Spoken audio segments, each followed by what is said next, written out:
क्या देश में सबसे बड़ा अगर कहा जाए लिबरल फेस जो था वो पंडित जवाहरलाल नेहरू का था, लेकिन पंडित जवाहरलाल नेहरू ने किसके लिए काम किया, अगर इसको थोड़ा समझने की कोशिश की जाए तो आपको देश की जो आज की जो सामाजिक स्थिति और जो सामाजिक राजनीतिक स्थिति में बनती हुई दिखाई दे रही है और देश जिस दिशा में आगे बढ़ रहा है, अगर हम नेहरू की पॉलिसी को देखें तो नेहरू क्या चाहते थे। इस संप्रदाय में या दूसरी संप्रदाय में जाएं, अगर हम अपनी जात को कास्ट को आगे रखें मुल्क के, अगर हम अपनी भाषा को आगे रखें मुल्क के, तो हम तबाह हो जाएंगे और मुल्क तबाह होगा। नेहरू का बहुत ही साफ क्लियर विजन था कि वो SC ST के साथ जो रिजर्वेशन कॉन्स्टिट्यूशनली उनको दिया गया था उसके फेवर में थे, लेकिन एक चीज वो चाहते थे कि ये रिजर्वेशन फॉर एवर ना हो, हमेशा के लिए ना हो, क्योंकि इससे कहीं ना कहीं जातीय जो पहचान है वो हमेशा के लिए आइडेंटिफाइड हो जाती है, हमेशा के लिए बन जाती है। और अगर OBC की लिए बात की जाए तो OBC के लिए यानी अदर बैकवर्ड क्लास पिछड़ा वर्ग के लिए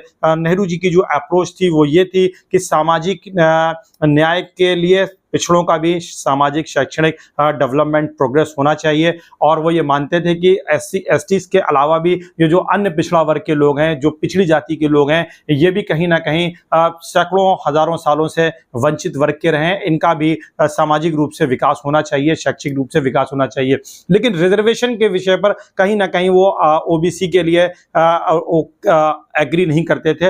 उनका बहुत wide view point of view था कि सोशल वेलफेयर के जरिए से इस समाज को आगे बढ़ाया जाना चाहिए। और वो उनके प्रैक्टिकलिटी में अगर आप देखें तो वो उनके प्रैक्टिकल अप्रोच में भी दिखता है, क्योंकि काका कालेलकर समिति जो बनाई गई थी उसने जब अपनी रिपोर्ट दी थी, नेहरू साहब ने उस रिपोर्ट को एग्री नहीं किया था और रिजर्वेशन को उन्होंने जिस तरीके से मांग की गई थी उस पर वो डिसएग्री थे। फिर आगे आप देखें मंडल कमीशन की जो अपॉइंटमेंट हुआ, मंडल कमीशन में भी का अपॉइंटमेंट जो है मोरारजी देसाई की जनता पार्टी की जो सरकार थी उसने किया। और फिर मंडल कमीशन की रिपोर्ट 1980s में आई। उसके बाद देश में आरक्षण की मांग पिछड़े वर्गों के लिए तेजी से होने लगी। ये एक फेज है, इस पर भी हम चर्चा करेंगे, लेकिन इससे पहले हम देखते हैं कि 80s तक अगर हम देखें तो देश की राजनीति में मोर देन 50%, अगर हम सिर्फ लोकसभा की बात करें एक एग्जाम्पल के तौर पर, तो लोकसभा में 50% से ज्यादा रिप्रेजेंटेशन अपर कास्ट का बना हुआ था। SC ST के लिए जो 22.5% का रिजर्वेशन है, 15 + 7.5 वो उनके लिए सीटें रिजर्व थी। और बाकी सीटों पर आप देख सकते हैं कि जो मुसलमानों का ऑन एन एवरेज परसेंटेज था वो 30-32 सीटें मुसलमान जीत करके आ रहे थे। और जो आज तक उनका बना हुआ है, इस बार भी 26-27 सीटें 2024 के लोकसभा चुनाव में मुसलमान जीत करके आए। और बाकी लगभग 15 से 18% आप मोटे तौर पर कह सकते हैं कि OBC वर्ग के लोग लोकसभा के लिए चुनाव जीत करके आते थे। लेकिन हम अगर 80s के बाद देखें तो ये रिप्रेजेंटेशन OBCs का बढ़ने लगा और जनरल कम्युनिटी का उसी प्रोपोर्शन में घटने लगा। मुसलमानों का मोटे तौर पर कांस्टेंट कह सकते हैं, क्योंकि आफ्टर इंडिपेंडेंस जिस तरीके से पार्टीशन हुआ, मुसलमानों को जो पॉलिटिकल रिप्रेजेंटेशन मिलना चाहिए था वो पॉलिटिकल रिप्रेजेंटेशन उनको मिला ही नहीं। और वो ऑलमोस्ट लगभग अगर ऑन एन एवरेज अब तक के लोकसभा चुनाव को इंक्लूड कर लिया जाए तो वो 32 सांसदों का एक औसत आता है। और इसी के फिगर में अगर आप देखें 30, 32, 28, 35 मुसलमान सांसद जो हैं लोकसभा के लिए चुने जाते रहे। मुसलमानों की जो टोटल पार्लियामेंट में प्रेजेंस रही है वो इसी के रेशियो में रही है। लेकिन अगर आप अपर कास्ट को देखेंगे तो वो 50% प्लस था, धीरे धीरे घटते घटते वो अब 30% के पास आ गया है। अगर हम वर्तमान में देखें तो मोटे तौर पर वो 30-32% के पास उसका रेशियो है। जबकि OBC जो है जो 10-12% से शुरू किया था और वो धीरे धीरे बढ़ते बढ़ते अब 35% के आगे लोकसभा में अपने रिप्रेजेंटेशन में आ चुका है। अब इस चीज को समझने की जरूरत है कि जब 1980s में मंडल कमीशन की रिपोर्ट टेबल हुई, हालांकि उसको लागू नहीं किया गया था, मंडल ने अपनी रिपोर्ट दी, तो वो रिपोर्ट आने के बाद जिस तरीके से पिछड़ी जातियां थी उनके अंदर चेतना आई, उन्होंने रिजर्वेशन की मांग की और उस रिजर्वेशन के चलते आरक्षण की एक राजनीति शुरू हुई, जाति के आधार पर संगठन बनने शुरू हुए। और बिहार में कर्पूरी ठाकुर जैसे नेताओं ने लगातार मांग की आरक्षण की। फिर हम JP को भी देखें कि उन्होंने, जयप्रकाश नारायण ने भी कहा यानी 60% भागीदारी जो है पिछड़ों की होनी चाहिए, इस तरीके का उन्होंने नारा भी दिया। तो कुल मिलाकर अगर आप देखेंगे तो धीरे धीरे ये पॉलिटिक्स बढ़ने लगी, यानी मंडल की राजनीति बढ़ने लगी। अब मंडल की राजनीति को काउंटर करने के लिए इसी दौर में भारतीय जनता पार्टी, जनसंघ से भारतीय जनता पार्टी बनती है और उसके बाद भारतीय जनता पार्टी जो है कमंडल को लेकर के आती है। और इस कमंडल का जो मेन फोकस था कि हिंदू वोटों को इकट्ठा किया जाए, हिंदू समाज को जातियों में न बंटने दिया जाए और वो हिंदू समाज एक होकर के एक हिंदुत्व की विचारधारा में आए और देश में आकर के अपनी जो सामाजिक, आर्थिक, राजनीतिक आकांक्षाएं हों उसको वो पूरा करे। इस क्रम में कमंडल आया। अब कमंडल ने इसके लिए चुना किसको टारगेट? कमंडल ने इसके लिए बनाया मुद्दा शाबानों को, कमंडल ने इसके लिए मुद्दा बनाया अयोध्या में श्री राम मंदिर आंदोलन को और बाबरी मस्जिद को वहां से हटाने के लिए। और आखिर में आपको वो सारा एपिसोड मालूम है, उस पर हम जाना इस वीडियो में हमारा मकसद भी नहीं है। अब इसी मंडल और कमंडल के क्रम में अगर आप देखें तो 90s में जब वीपी सिंह की सरकार आई तो वीपी सिंह ने मंडल कमीशन की रिपोर्ट को लागू कर दिया, इंप्लीमेंट कर दिया। और जैसी मंडल कमीशन की रिपोर्ट को लागू वीपी सिंह ने किया, क्योंकि वीपी सिंह क्या करना चाह रहे थे? कमंडल को काउंटर करना चाह रहे थे जिस तरीके, और अपनी जो राजनीतिक पकड़ है उसको वो मजबूत करना चाह रहे थे।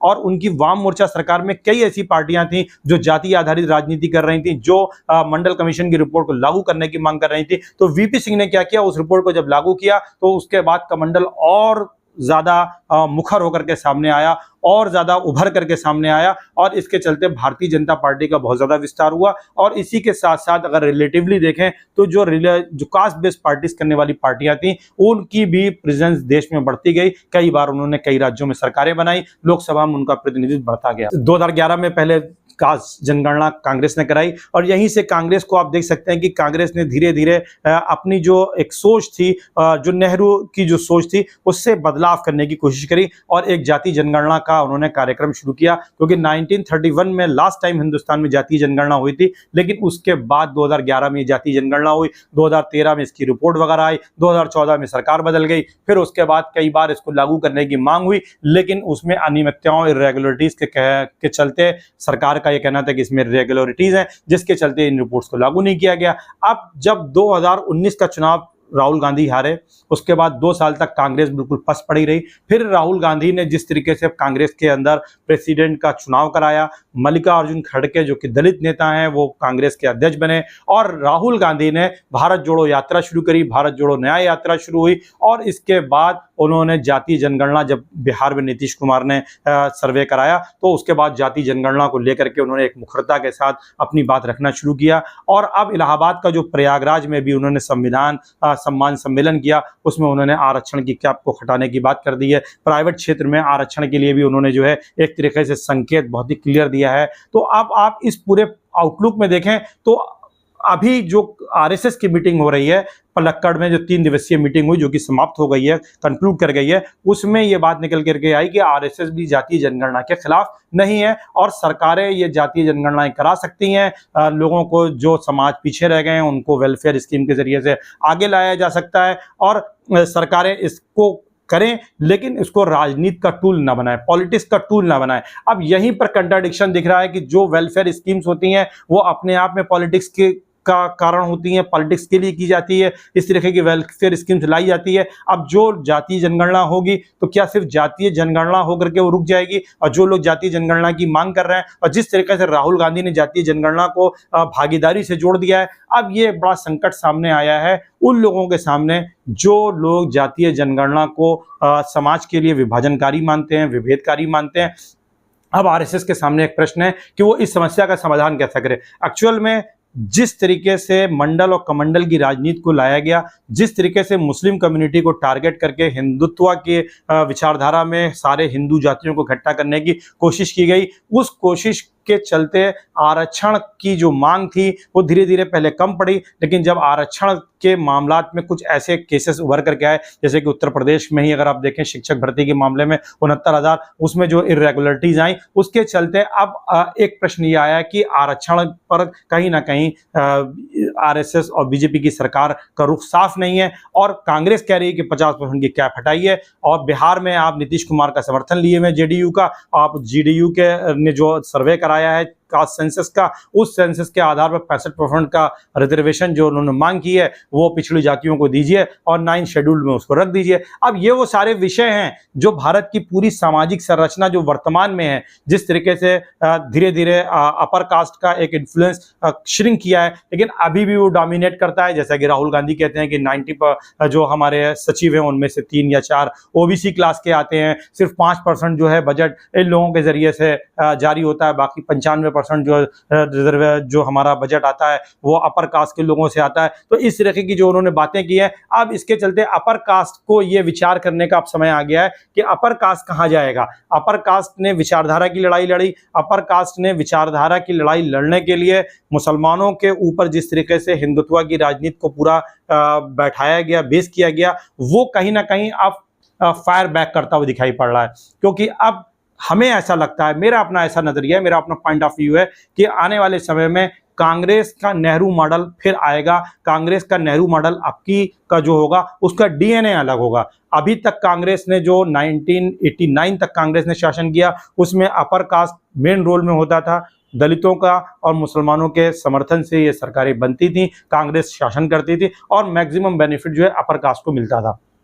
लेकिन अब ये डीएनए कांग्रेस का बदल गया है, क्योंकि कांग्रेस ने सामाजिक न्याय की लड़ाई उठाई है। अब कांग्रेस ने सामाजिक न्याय की लड़ाई उठाई है तो कांग्रेस ने किया क्या है, कांग्रेस अब पिछड़ों को अपने साथ लेगी। पिछड़े इस देश की राजनीति की दशा और दिशा को तय करेंगे और मुस्लिम उनके साथ और दलित उनके साथ जुड़ा रहेगा। और इस तरीके से अब अपर कास्ट के लिए राजनीति करने का जो कालम है वो बहुत ज्यादा श्रिंक कर जाएगा। ये है पूरी राहुल गांधी की रणनीति, जो मैं समझ पा रहा हूं कि वो राजनीति वही करेंगे जो नेहरू ने करी है। लेकिन नेहरू कहीं ना कहीं राजनीति कर रहे थे ब्राह्मणों को केंद्र बिंदु में रख के, राहुल गांधी ये राजनीति करेंगे पिछड़ों को केंद्र बिंदु में रख करके। और यही सबसे बड़ा सवाल है जिसका समाधान ना तो अब भारतीय जनता पार्टी ढूंढ पा रही है और ना इसका समाधान अब आरएसएस के पास है। क्यों? क्योंकि एक ऐसा सामाजिक संरचना देश में उभर करके अब आया है जिसमें आरएसएस की ना तो की अंडरस्टैंडिंग ना तो मुस्लिम कम्युनिटी के साथ है, ना बहुत बेहतर अंडरस्टैंडिंग आप कह सकते हैं कि सिख कम्युनिटी के साथ है, क्रिश्चियन कम्युनिटी के साथ है। और इसलिए अगर ये 20% का जो वोट है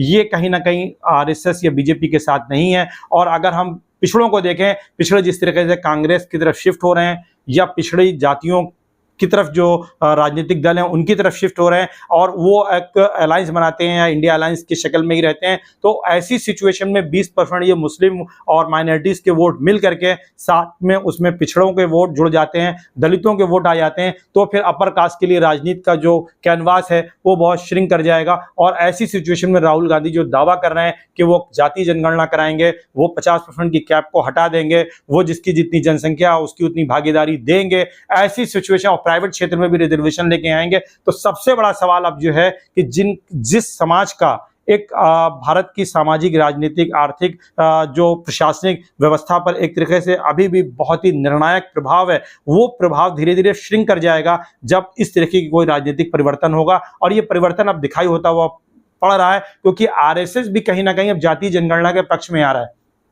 और जब जाति जनगणना होगी तो उसका अगला पड़ाव रिजर्वेशन ही होगा, इससे आप इनकार नहीं कर सकते हैं। इसलिए विचारधारा के इस पूरे गेम में, इस विचारधारा की इस पूरी लड़ाई में कहीं ना कहीं मुसलमान तो जहां था वहीं खड़ा है। सबसे बड़ा सवाल अब जो है वो अपर कास्ट के सामने है, क्योंकि वो उसके पास लूज करने के लिए सब कुछ है, लेकिन पिछड़ों के पास पूरा एक तरीके का आप देखें कि सारे अफसर हैं उनके पास, और वो अफसर उनके year by year, election by election बढ़ते जा रहे हैं। और मुसलमान समाज जहां पे खड़ा था, वो जहां आज़ादी के बाद था, आज भी उतना ही है। सरकारी नौकरियों में उसका रिप्रेजेंटेशन 2 से 3% है, और वो 2 से 3% आज़ादी के बाद से लगातार बना हुआ है, क्योंकि उस जब आज़ादी के बाद एक बड़ी संख्या में जो मुसलमानों को सेवा में से निकाला गया, उसके बाद से मुसलमानों का रिप्रेजेंटेशन जो है कभी भी 2 से 3% से ज़्यादा नहीं हुआ। आप अगर देखेंगे बिजनेस में, वहाँ पर भी वो नहीं है। सच्चर कमेटी की रिपोर्ट के अकॉर्डिंग मुसलमान दलितों से भी नीचे स्थिति में आ गया। तो ये पूरा गेम यानी टारगेट मुस्लिम कम्युनिटी को बनाया गया, लेकिन हमें ऐसा अब लगता है कि टारगेट बनाने में कहीं ना कहीं पॉलिसी में कुछ ऐसी मिस्टेक हुई, जिसका शिकार अब लगता है कि आने वाले समय में उसकी कीमत जो है अपर कास्ट को उठानी पड़ेगी। कैसा लगा मेरा एनालिसिस? ये मेरे अपने विचार हैं। अगर किसी को कोई भी मेरे विचारों से असहमति हो तो वो कमेंट कर सकता है।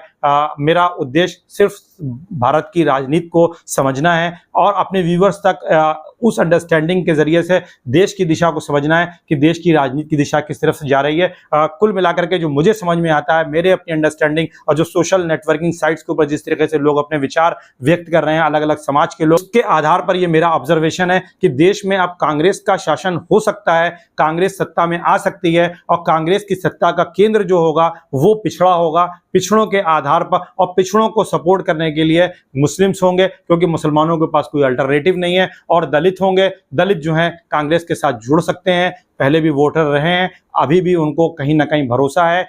जिस तरीके से संविधान बचाओ की बात राहुल गांधी ने की है, कुल मिलाकर के इस पूरे मंडल कमंडल के खेल में सबसे ज्यादा लूजर अगर कोई दिखता है बनता हुआ, तो वो हमें अपर कास्ट दिखाई दे रहा है। कैसा लगा मेरा एनालिसिस, कमेंट जरूर करिएगा, शेयर जरूर करिएगा। Thank you.